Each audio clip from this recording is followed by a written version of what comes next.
Jeremy Hunt's spring budget for 2023 will certainly trigger people's interest in the tax world.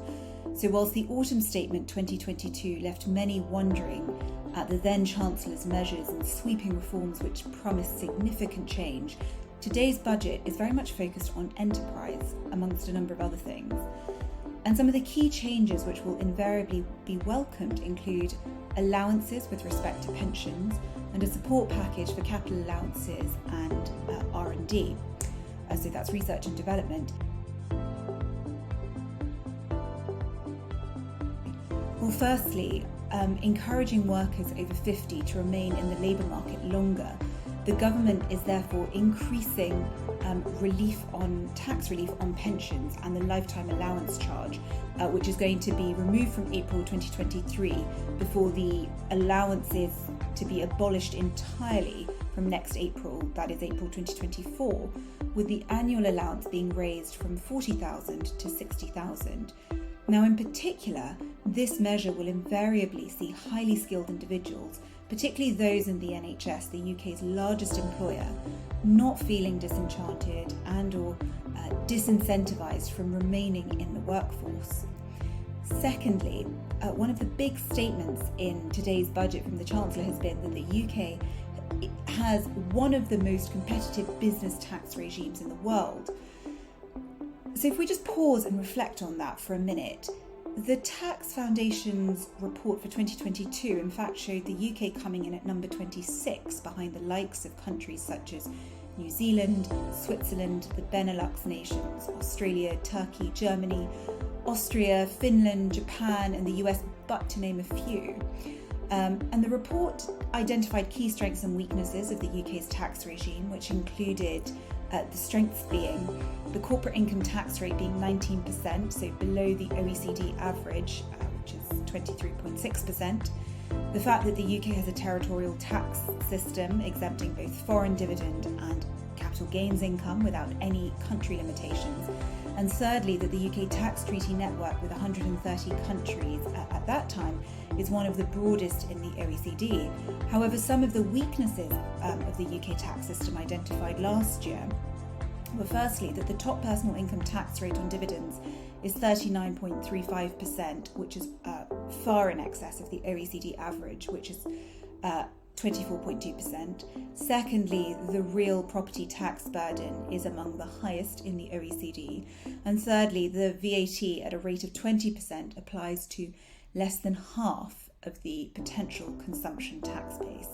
Now, the fact remains that the Chancellor's Spring Budget 2023 does very little to address the weaknesses in the system, which one could argue make it less competitive than perhaps Mr. Hunt may want us to believe. And in particular, there is the obvious increase from 19 to 25%, which I will come to momentarily.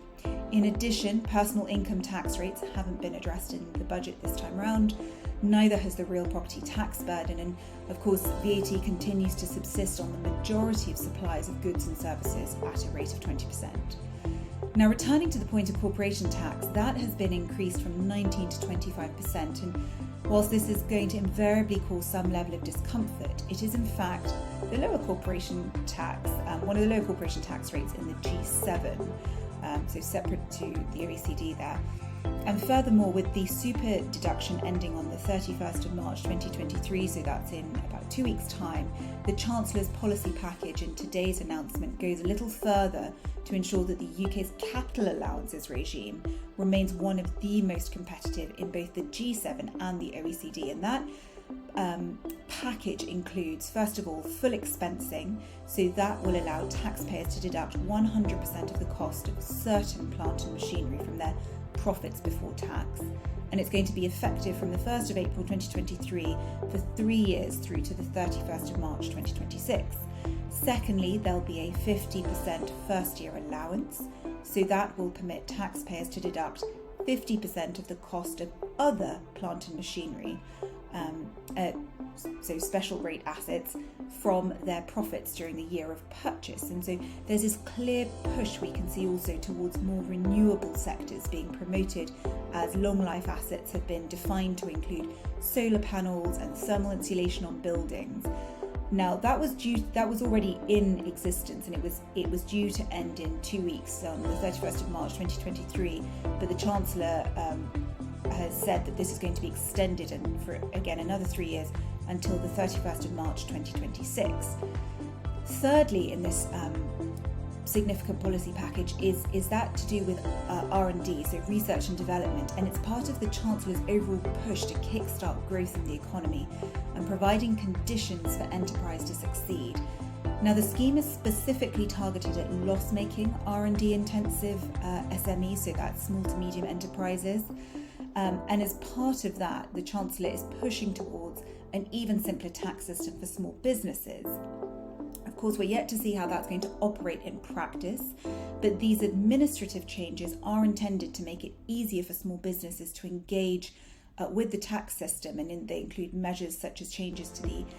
EMI, the Enterprise Management Incentive Scheme from April 2023, delivery of IT systems to enable tax agents to payroll benefits in kind on behalf of their clients,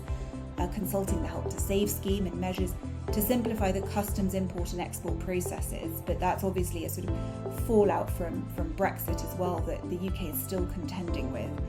Now, the fact remains that the UK's tax burden is charted to hit a new post-war record as the Chancellor is seeking to collect billions of pounds from raids on workers, investors and businesses, particularly with respect to targeting tax fraud. Having said this, the spring budget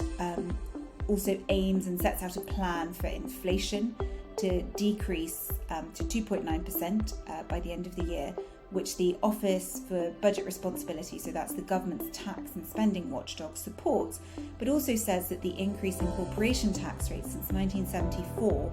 are going to push corporation tax receipts as a share of the economy to its highest level since the tax was introduced in 1965.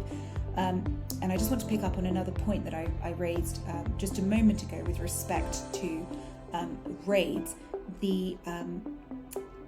Prior to this, the highest sort of penalty that one could receive with respect to the most egregious forms of tax fraud was 7 years, and that's now going to be pushed to 14 years. So there is this big push at either extreme in terms of not just providing incentives and reliefs, but also in terms of the tax collection mechanism and to really try and address the tax gap there. And so whilst one can be cautiously optimistic about the fact that the UK will technically no longer be entering a recession by the end of the year,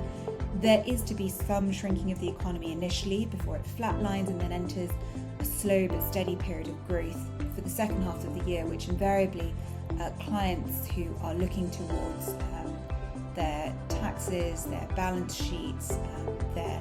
assets and liabilities will want to keep a bit of an eye on. Much, of course, will depend on how the tax measures are used to generate and deploy more effective entrepreneurship